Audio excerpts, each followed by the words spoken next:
Picture a woman sitting at her kitchen table, phone in one hand, a stack of unopened bills resting next to a cold cup of coffee.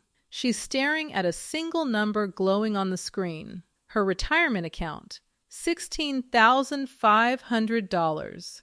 And the only thought moving through her mind is the same one running through millions of minds at this very moment. Is this enough? For 30 years, she's been told there's an average out there, some normal, respectable amount the typical American has set aside by the time the working years end. So tonight she goes searching for it, because she wants the answer to one question. Is she behind, or is she somehow ahead? What she's about to discover is that nearly every figure she's ever been shown was designed to mislead her. The real number, the one the headlines glide right past, tells a completely different story about what the average American actually retires with. Stay with me, and by the end, you'll know exactly where you stand and what to do about it. So how does a country full of hardworking people end up staring at a balance like $16,500, genuinely unsure whether that's normal? To answer that, we have to start with the most quietly dishonest word in all of personal finance, the word average. Here's what happens when you type average retirement savings into a search bar. You get a big, comforting, official-looking number. According to the Federal Reserve's Survey of Consumer Finances, which is the most thorough look at American household money we have, the average amount U.S. households hold in retirement accounts lands at roughly $334,000. Read that, and you'll feel one of two things. If you're below it, your stomach drops. If you happen to be near it, you exhale and quietly assume you're doing fine. Both of those reactions are built on a trick. That $334,000 figure is a mean. You take every household's balance, pile it all into one enormous heap, and divide by the number of households. The trouble starts when a small group of people are sitting on gigantic piles. A handful of households with millions, tens of millions, even hundreds of millions in retirement accounts get dropped into the very same bucket as the woman at the kitchen table. Their wealth doesn't just nudge the average upward, it launches it into orbit. Think about that for a second. Walk into a room holding 10 ordinary people, then have a billionaire stroll in and take a seat. On paper, the average person in that room is now worth $100 million. Nobody's actual life changed by a single cent. The math just told a beautiful lie to all 11 of them. That is precisely what's happening with retirement averages. So if you want the honest number, the one that describes real life, you have to ignore the mean entirely and look at the median instead. The median is the person standing in the dead center of the line. Half the country has more than they do, half has less. It's the truest picture of what the word typical actually means. And the median tells a story the average is desperate to keep hidden. For all U.S. households, the median retirement account balance is about $87,000, not $334,000, $87,000. The cheerful headline number was nearly 4 times larger than the reality for the person sitting right in the middle of the country. It gets sharper the closer you look, so let's walk it forward by age. For households under 35, the average retirement balance is around $49,000, but the median is closer to $19,000. By the late 30s and early 40s, the average climbs past $140,000, while the median sits near $45,000. In the prime earning years, ages 45 to 54, the average balloons to over $313,000, and yet the median is just $115,000. At every single age, the average runs 2 to 4 times higher than what the middle household actually has. Now look at the group that matters most in this conversation. Americans aged 55 to 64, people standing right at the doorway of retirement. The average balance for that group is around $538,000. Reassuring, isn't it? Except the median for that exact same group is $185,000. The distance between those two numbers is the distance between the story we're sold and the lives most people are actually living. So when our woman at the table lines up her $16,500 against that glossy $500,000 average, she feels like a failure, like she somehow fell out of the data entirely. She didn't fall out of anything. She was simply handed the wrong number to measure herself against. And once you understand the gap between the average and the median, the entire question of behind or ahead changes shape under your feet. Now let's get specific, because vague reassurance never helped anyone build a single dollar. Let's walk through exactly what the median American has, age by age, using the most recent federal data available. If you're under 35, the median retirement balance for people your age who own an account at all sits at roughly $19,000. By 35 to 44, it grows to about $45,000. Push into the 45 to 54 range, your supposed peak, and the median reaches around $115,000. For the 55 to 64 crowd we just talked about, it's $185,000. And right at the traditional finish line, ages 65 to 74, the median household has gathered about $200,000 before they start drawing it down. $200,000. That's the figure sitting in the dead center of America's retirement story. And buried inside this data is one detail almost everyone overlooks, the detail that quietly explains everything. All of those medians only count people who actually have a retirement account in the first place. About 1 in 4 working-age Americans have nothing saved for retirement at all, not a little. Nothing. So when you hear that the median near retiree holds $185,000, that number has already been filtered to leave out the millions of people sitting at a balance of 0. Fold them back in, and the true middle drops even lower. Picture a single street of suburban homes at night, warm light glowing in the windows. Behind those doors, the spread is staggering.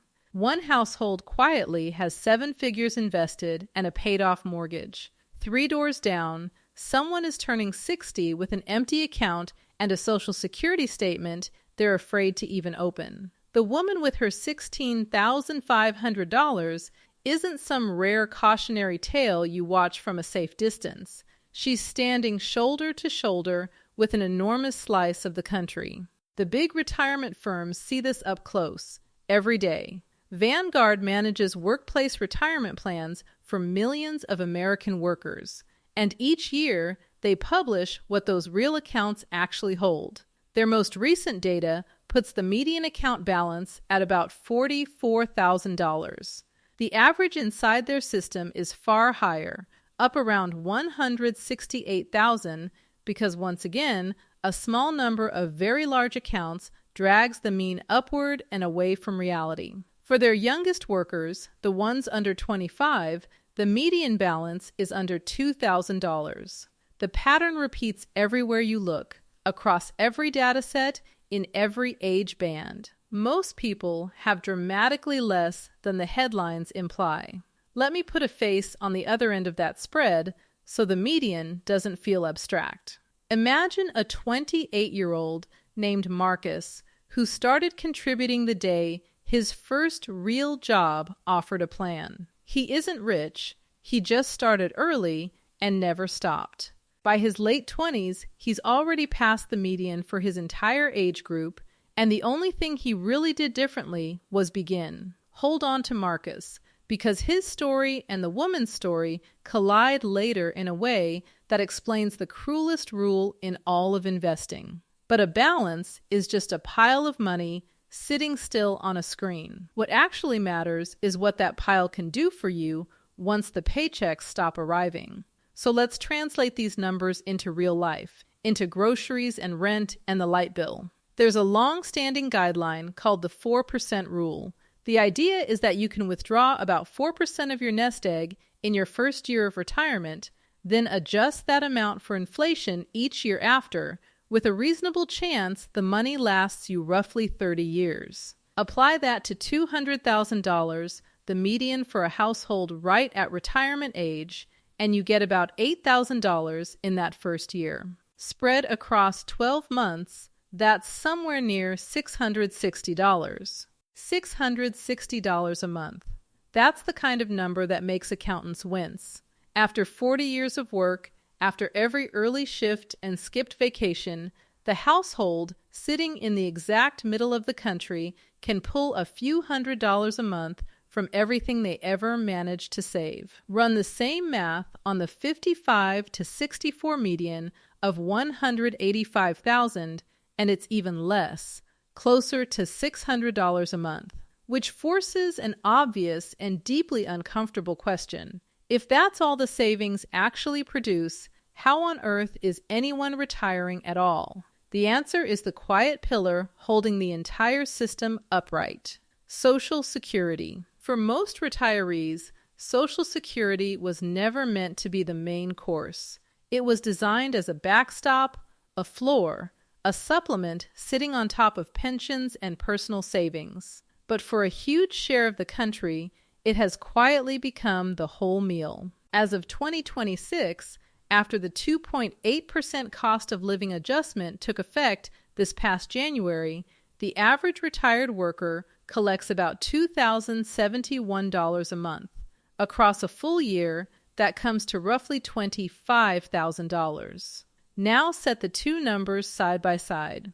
Around $660 a month flowing out of the median nest egg, and about $2,071 a month arriving from Social Security. Suddenly, the real shape of the typical American retirement snaps into focus. It isn't a sailboat and a beach house funded by a fat investment portfolio.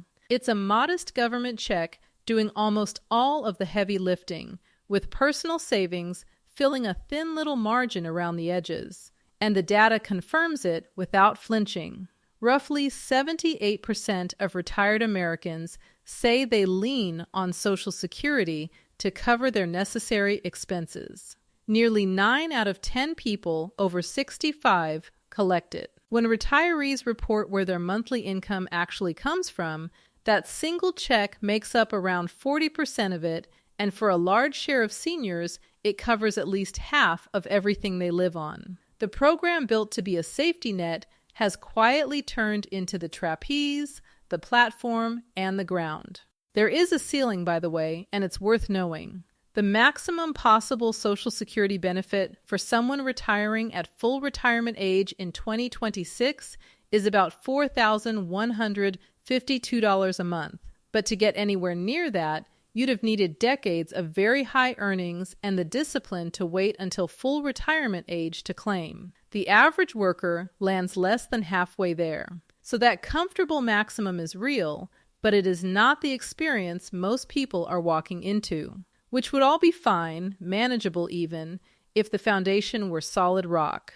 It isn't. The Social Security trustees have warned that the trust fund supporting these payments is on track to run short somewhere around the year 2033. If lawmakers do nothing to fix it, beneficiaries could face an automatic cut in the range of 23 to 24%. One budget watchdog group estimated that a shortfall hitting in the early 2030s could mean something like $18,000 a year less for a dual-income couple retiring right into it. Picture building your entire later life on a foundation, then being told that foundation might lose a quarter of its strength inside the next decade. You'd think a warning that size would lead every newscast in the country. Instead, most people first hear about it in a video like this one. And there's a smaller thief working the same corner. Each year, a chunk of that cost of living raise gets quietly eaten by rising Medicare premiums pulled straight out of the check before it ever reaches a retiree's account. So the headline raise and the raise people actually feel are rarely the same size. It helps to put that monthly reality inside the frame of an actual life. Financial planners often suggest that to keep your lifestyle roughly steady in retirement, you'll want to replace somewhere around 70 to 80% of the income you earned while working. The bills don't fully disappear when the job does. The mortgage might, eventually, but groceries, insurance, property taxes, and the cost of simply being alive all keep arriving. So for a household that brought home about $5,000 a month, the realistic target is somewhere near $3,500 to $4,000 a month once the paychecks stop. Now stack that target against what the typical retiree actually manages to assemble. The average Social Security check covers about $2,071 of it. The median nest egg, drawn down carefully, adds maybe $600 more. Put those together and you arrive at roughly $2,700 a month, aiming at a target that sits closer to $4,000. That gap, repeating itself month after month, year after year, is the quiet arithmetic behind so much of the stress humming under the surface at kitchen tables across the country. And it explains something that surprises a lot of people. More than half of Americans who are still working past 65 say they have no plans to retire anytime soon, and when you ask why, the answer usually isn't passion for the job. It's financial necessity. The math simply doesn't close, so the work continues. That is not a personal failing. It's the predictable result of a system where the savings produce a few $100s and the government check carries the rest. You'd think someone would have warned people about this gap decades earlier when there was still time to fix it. For most, no one ever did. So here is the honest portrait of the average American at retirement. A median account that throws off a few $100s a month. A Social Security check carrying most of the weight. A premium quietly shaving the top off each raise. And a low hum of anxiety about whether even that check holds together for the full ride. The woman at the kitchen table, staring at her $16,500, isn't lagging behind some thriving national norm. She is living squarely inside the actual norm, the one the averages worked so hard to hide from her. If the numbers so far have made you sit up a little straighter, good, that's the whole point. And it's exactly the kind of breakdown this channel does every single week, cutting through the comfortable headlines to surface the figures that actually change decisions. If that's the kind of clarity you want more of, go ahead and subscribe before we get into the part that changes your trajectory. Now, while all of these averages and benefits have been floating in the air, there's one question none of them have answered for you. Personally, not where the country stands, where you stand. Are you behind or are you ahead? The answer depends entirely on which version of that question you're actually asking, because there are two of them and almost everyone tangles them together. The first version is behind compared to my peers. That's the median we've been swimming in. If you're 48 years old with $130,000 set aside, then measured against the median American your age, you're genuinely ahead. You're beating the dead center of the country. That can feel reassuring, and it's a fair thing to know because it tells you you're not failing at something everyone else has mastered. The second version is the one that truly matters, and it's far less gentle. Behind compared to what I will actually need. On that scoreboard, almost everyone is losing, including plenty of people who look fantastic next to the median. To measure that second version honestly, the analysts at Fidelity built a set of benchmarks that have become the industry's common language. They're framed as multiples of your salary, which is clever because what you'll need in retirement is tied directly to the lifestyle your income built. The targets run like this. By age 30, aim to have roughly 1 times your annual salary saved. By 40, 3 times. By 50, 6 times. By 60, 8 times. And by 67, somewhere around 10 times your final salary tucked away and working. Let's run that against a real income instead of leaving it abstract. Say you earn $75,000 a year, which lands close to a typical American household. By 50, The benchmark says you should be sitting on about $450,000. Now recall what the median 50-something actually holds, about $115,000. The middle American isn't a touch short of the target. They're missing it by more than $300,000 at the exact age when there's the least time left to chase it down. Push the same income to the finish line. At 10 times salary by 67, your target is $750,000. The median 65 to 74 household has around $200,000. So the typical American arrives at retirement with roughly a quarter of what the standard benchmark says their own income level calls for. That is the real gap, not a rounding error, a canyon. This is why two things can be true at the very same moment. You can be comfortably ahead of your neighbors and still be dangerously behind your own future. Beating the median feels good, but the median is broke. Outrunning a slow runner does not mean you're going to win the actual race. You can win the comparison and still lose the goal. And then there's the number that sends people spiraling into quiet panic. When Americans are surveyed about how much they believe they'll need to retire comfortably, the figure for 2026 came back at about $1.46 million. A year earlier, that same survey put it at $1.26 million. So in 12 months, the country's idea of enough jumped $200,000. Meanwhile, the typical person retires with around $200,000 total. The distance between the dream and the data has rarely yawned this wide. Sit with that for a moment. The country's idea of a comfortable retirement now sits more than 7 times higher than what the average person walks in the door with. And that chasm is exactly what drives the late-night panic at kitchen tables everywhere. But before that $1.46 million figure crushes you flat, understand what it really is.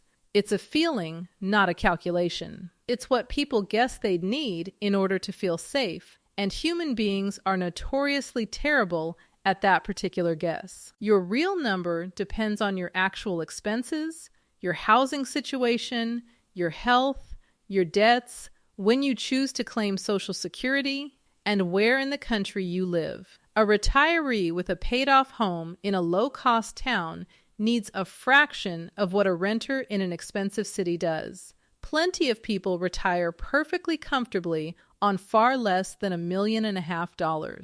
That headline figure is useful for exactly one thing. It shows you how frightened and unprepared the country feels right now. It is not your personal target, and treating it like one will only freeze you in place. Here's the reframe worth carrying out of all this. Stop asking, am I above average? Because the average is a mirage.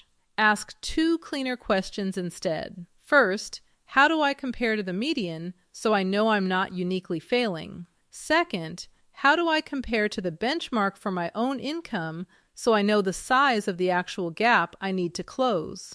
One question protects your sanity. The other gives you a target you can actually aim at. So let's make this concrete, whatever decade you happen to be standing in right now, because the right move changes with the clock. If you're in your 30s, the most valuable thing you can do isn't picking some perfect investment. It's simply starting and pushing your contribution rate up toward the double digits, because your dollars have more road ahead of them than they ever will again. A modest amount saved now quietly outruns a large amount saved later. Marcus proved that. If you're in your 40s, the job shifts. This is the decade your income usually peaks, your expenses often stabilize, and you still have 20 plus years of compounding left. It's the last stretch where time is genuinely on your side, so it's the moment to get aggressive, to direct raises and bonuses straight into savings before lifestyle creep can swallow them. $1 invested at 42 has decades to multiply.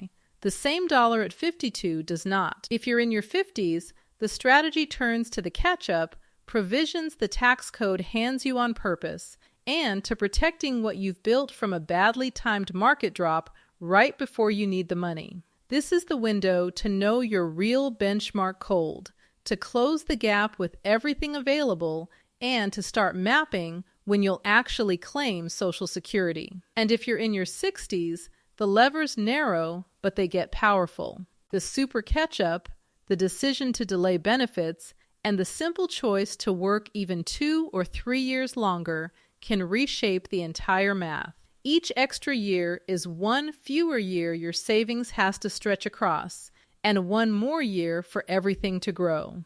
The point is that behind is never a sentence.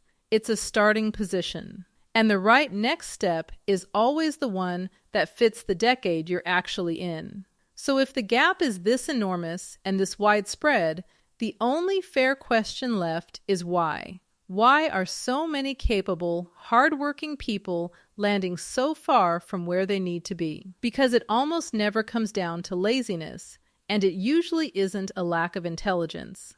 It's a stack of forces quietly working against the ordinary person, most of them invisible until it's late. Start with simple access. Only about 7 in 10 private sector workers even have a retirement plan available through their job.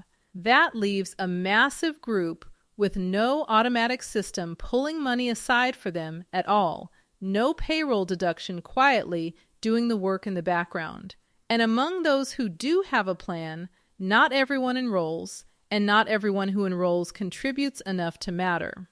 The machine only builds wealth if you're plugged into it, and millions of people simply never get plugged in. Then there's the slow leak that almost nobody talks about out loud. Every time a person changes jobs, they hit a quiet fork in the road with their old retirement account. They can roll it over and keep it compounding, or they can cash it out and pocket the money now. A startling number of workers, especially earlier in their careers, take the cash. It feels small and harmless in the moment. A few $1,000s from a job you were leaving anyway, right when you could use it. This choice seems trivial when you make it. It is anything but. That few $1,000s left untouched for 30 years could have grown into a serious sum. Cashed out, it disappears, and the compounding clock resets all the way back to zero. There's also the force that creeps in so gradually you never notice it happening. Lifestyle inflation. As income rises through your 30s and 40s, spending quietly rises right alongside it. The bigger paycheck funds a bigger car payment, a bigger home, a longer list of subscriptions, and the raise that should have turbocharged your savings instead vanishes into a heavier monthly nut. People assume they'll save more once they earn more. For a great many, the saving rate barely moves while the spending swells to match every dollar. There's another force that lands harder on some shoulders than others, and it's worth naming plainly, especially since it shapes stories like the one at our kitchen table. Careers don't run in clean, unbroken lines. People step away to raise children, to care for aging parents, to recover from illness, or to absorb a layoff that arrives at the worst possible moment. Every one of those pauses is a stretch with no contributions going in, no employer match landing, and no compounding doing its quiet work. The gaps tend to fall most heavily on women who more often carry the caregiving load, frequently earn less across a career, and then, on average, live longer in retirement. Less time paying in, more years to fund. That combination is a big part of why so many women arrive at 60 with a thinner cushion than the benchmarks assume, through no fault of their own effort. It's not a character flaw. It's a structural headwind, and recognizing it is the first step to planning around it rather than being blindsided by it. And then there's the cruelest force of all, the one Marcus quietly beat without even trying. Time, or more precisely, the punishment for not having enough of it left. At the long-run returns the stock market has historically delivered, invested money has roughly doubled about every 7 to 10 years. That sounds pleasant until you see how brutally it rewards the early and punishes the late. $1 you invest in your 20s or 30s has decades ahead of it to double. and then double again and again after that. A dollar you invest in your late 50s might only get the chance to double a single time before you need to spend it. The money does the heavy lifting, but only if you hand it the years to work in. This is exactly why Marcus, contributing modest amounts at 28, can sail past someone who starts contributing far larger amounts at 55. He isn't smarter, and he isn't richer. He simply gave his dollars more decades to multiply. And it's why the woman with $16,500 at 58 is in a genuinely harder spot than a young person with that identical balance. Not because she did anything more wrong along the way, because she has less runway left for the math to come rescue her. The single most valuable asset in all of investing isn't a hot stock or a clever account type. It's time. And it's the one thing money can never buy back. So that's the bad news, laid out without any sugar on it. But here is where the entire story turns. Because being behind is not remotely the same as being doomed. The very same forces that worked against you can be flipped to start working for you. And 2026 of all years hands you bigger tools to do it than savers have ever had before. Let's walk the levers that genuinely move the needle, starting with the most powerful and most ignored one of them all, the employer match. If your job offers to match your retirement contributions, even partially, that is free money handed directly to your future self. Walking past it is like turning down a raise you've already been offered in writing. Before any clever strategy, before any fancy fund selection, the first move is simple and non-negotiable. Contribute at least enough to capture every single dollar of that match. Leaving it on the table is the most expensive mistake in personal finance, and it's completely invisible because you never see the money you didn't claim. Next, the contribution limits, which the ears raised for 2026. You can now put up to $24,500 into a 401k plan this year. If you're 50 or older, you get a catch-up contribution stacked on top, an extra $8,000, lifting your total to $32,500. And there's a newer wrinkle that seems tailor-made for the person who feels behind. If you're aged 60 to 63, you qualify for what's called a super catch-up, which lets you add $11,250 instead of the standard $8,000. That pushes your possible total to $35,750 in a single year. On top of all of that, you can fund an individual retirement account with up to $7,500 or $8,600 if you're 50 or older. Read those numbers again, slowly, because they're aimed straight at the late starter. The tax code is practically begging people in their 50s and early 60s to shovel money in as fast as they can. The runway is shorter, so the rules deliberately let you carry far more on each trip. There is one catch worth flagging. Starting in 2026, if you earned more than about $150,000 at your job in the prior year, your catch-up contributions generally have to go into a Roth, meaning you pay the tax now instead of later. Not a penalty, just a detail to plan around if it applies to you. Let me make the catch-up real with a quick picture. Imagine someone at 50 with that $115,000 median balance feeling hopeless. They spend the next 17 years contributing seriously, capturing the match, leaning into the catch-up limits, and staying invested through the ups and downs. With consistent contributions and historical style growth, a balance that looked like a dead end at 50 can grow into something genuinely livable by 67. Not a private jet. But the difference between scraping by and breathing easy. The late start hurt. It did not have to be fatal.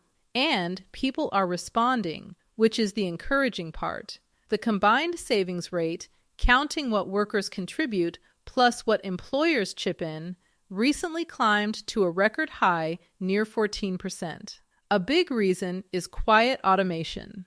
Many plans now enroll workers automatically and then nudge their contribution rate up a little every year without anyone lifting a finger.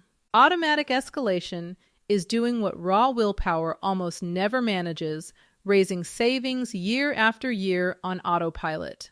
If your plan offers it, switch it on and let inertia finally pull in your favor for once instead of against you. It also helps to know the order you're supposed to pull these levers, because doing it out of sequence costs real money. The first move is always capturing the full employer match, since that's an instant, guaranteed return nothing else can touch.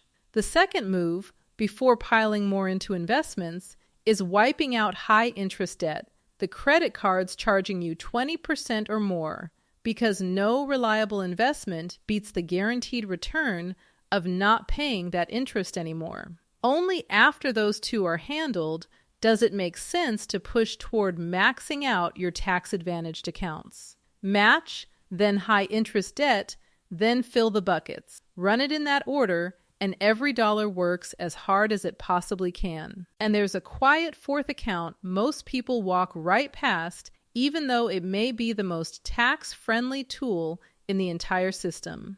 The health savings account, available to those on a qualifying high-deductible health plan. The money goes in before taxes, grows without being taxed, and comes back out untaxed when it's spent on medical costs. Almost nothing else in the tax code offers all three of those breaks at once. Used carefully and left to grow rather than spent right away, it can become a stealth retirement account, since healthcare is one of the largest expenses any retiree will ever face. Most people treat it like a simple spending account. The savvy ones treat it like another place to build. There's one more lever, and it carries no contribution limit at all. The decision of when to claim Social Security. You can start as early as 62, but every year you wait, up to age 70, your monthly benefit grows permanently for someone staring down a thin savings balance. Delaying that claim even a couple of years can lift the floor under their entire retirement for the rest of their life. Stack a later claim on top of a few extra years of work and aggressive catch-up contributions, and a picture that looked genuinely hopeless at 55 can look steady by 67. 3 levers, pulled together, change the ending. None of this requires you to become a millionaire. And none of it requires a perfect, painful sacrifice. It requires you to stop measuring yourself against a fake average, find your real benchmark, and pull the levers that are already sitting right in front of you. The woman at the table does not need $1.46 million to be okay. She needs a clear-eyed plan, the years she still has left, and the willingness to use them on purpose. So let's return to that kitchen table one final time. To the woman, the cold coffee, the stack of bills, and the $16,500 still glowing on her phone. Except now that number means something completely different than it did when we started. It's no longer a verdict declaring her a failure against some shining national average, because that average turned out to be a mirage. It's simply her starting line, on a track she now understands far better than she did a half hour ago. She knows the median, so she knows she is not alone in this. She knows the benchmarks, so she's aiming at a real target instead of a terrifying guess. She knows the levers, so she understands the next move was never to panic. It was always to act. And if there's one quiet thing that separates the people who turn a number like that around from the people who stay frozen, it isn't income, and it isn't luck. It's whether they ever truly learned how money works in the first place. Every benchmark we covered, every contribution limit, every decision about when to claim a benefit, all of it rests on a foundation most people were simply never taught. The reason so many Americans get blindsided at 58 isn't that they're careless with their lives. It's that nobody ever handed them the rules of the game before the game was nearly over. That foundation, The plain financial literacy that makes every other decision in this video actually make sense is the real first step. It's the groundwork that has to come before the catch-up contributions, before the account types, before the 4% rule even matters. I put together a full breakdown of exactly that, the true starting point of any financial journey, the simple things that quietly prevent the biggest and most expensive mistakes people make. If everything today left you wanting to actually fix your trajectory instead of just worrying about it, that is where the whole thing begins, and it's ready for you right now.